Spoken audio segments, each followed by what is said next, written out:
Good evening, everyone. I'm Riley King, and welcome to this investigation. RK News Network investigates. Let's begin right now. Mother seeks answers more than 3 years after 5-year-old son's death. Lawsuit includes dozens of reports of abuse and concern. This boy, with his photo not showing, is the one that passed away. On Christmas Eve of 2019, a 5-year-old boy died in Laconia. More than 3 years later, no charges have been filed and no suspect has been publicly identified. After Dennis Vaughn died, the Attorney General's office announced an investigation, and an autopsy found that he died from blunt force trauma to his head in a homicide. His grieving mother, Danielle Vaughn, has now filed a lawsuit against the Division of Children, Youth, and Families. She said records show that she, a school, and neighbors were sounding an alarm that was ignored for months. Vaughn called her son Boo from the moment she laid eyes on him in 2014. Drug addiction put DCYF in their lives in 2016, and all 4 of Vaughn's children were removed. She said she was on a single-minded mission to get them back. She said the foster home wasn't working. According to Vaughn, DCYF tried to terminate her parental rights, but the judge overruled.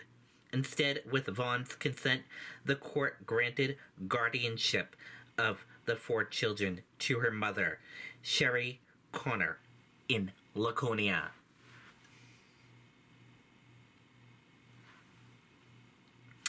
As Vaughn later alleged in her lawsuit, that's when the reports started, from the school, from neighbors, and from her. Connor has never been identified as a suspect in the open investigation of Boo's death. Reports made before Boy's death.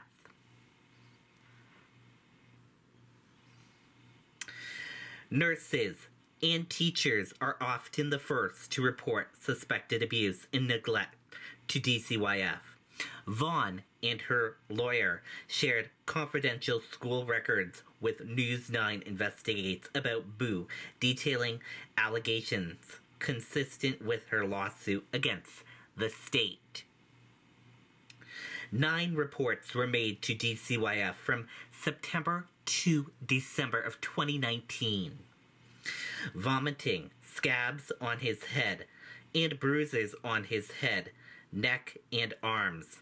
9 days before Boo died, an initial email from the school about DCYF was written, so everything is fully documented. As I was concerned, they are not taking my reports and calls seriously. The state's answer to the lawsuit filed in Superior Court states each report was investigated. Child Protective Service worker assigned, numerous home visits occurred, interviews with the children, reporters, police, and witnesses. Resources were identified and offered.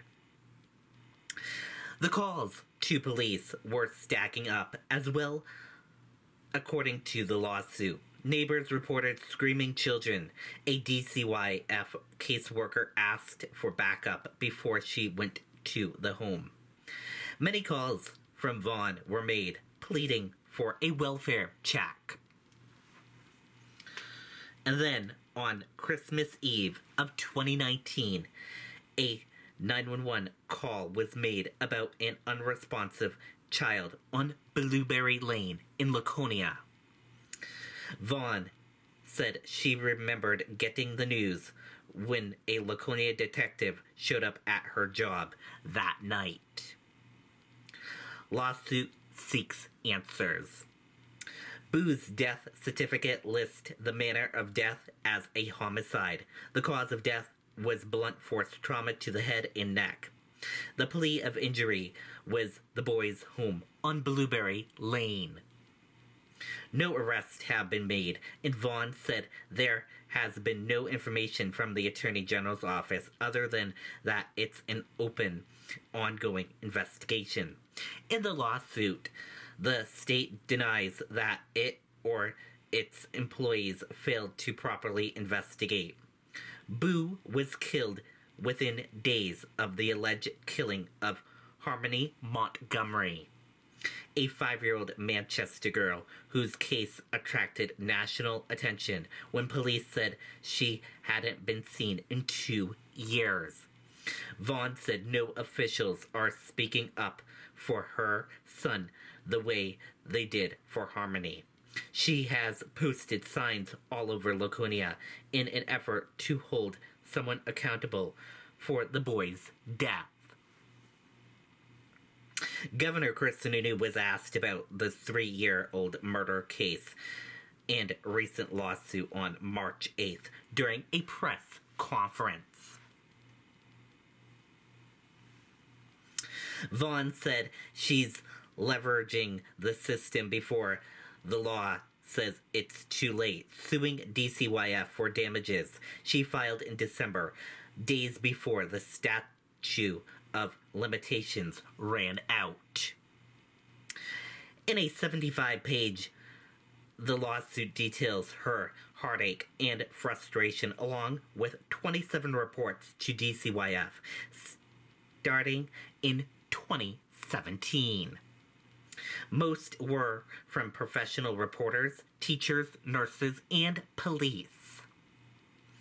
The report culminates in the final months of Boo's life with a flurry of calls from Vaughn to DCYF begging the agency to take action to protect her children. The Attorney General's office and police have never publicly identified a suspect, but Vaughn's lawsuit states that the emergency motion filed by DCYF on the day Boo died refers to Connor as the primary suspect. In response, the state does not refute it. Connor now lives out of state. News 9 calls and Facebook messages were not returned. Vaughn was awarded full custody of her surviving sons and daughters in 2020, but she said she will not rest until she gets justice for Boo. With pending lawsuit, officials won't comment. It has been more than 3 years since Boo died, and there are still no answers. The last person to have legal custody of Boo was Connor. Not a single state agency will comment on Connor's status in the case. The Department of Health and Human Services referred News 9 to the Attorney General's office, citing active litigation. The Attorney General's spokesperson would not offer comment other than to say it's an active and open investigation and the office will not comment on open investigations. The Office of Child Advocate told News 9 there is a system mapping review but could not confirm if Boo's case was selected for that review.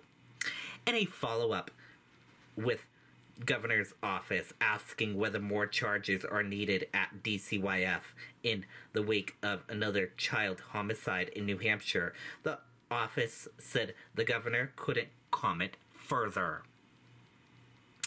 There is a state child Fatality Review Committee that examines non-accidental child deaths, but only after the case is closed. So Boo's death has not been looked at.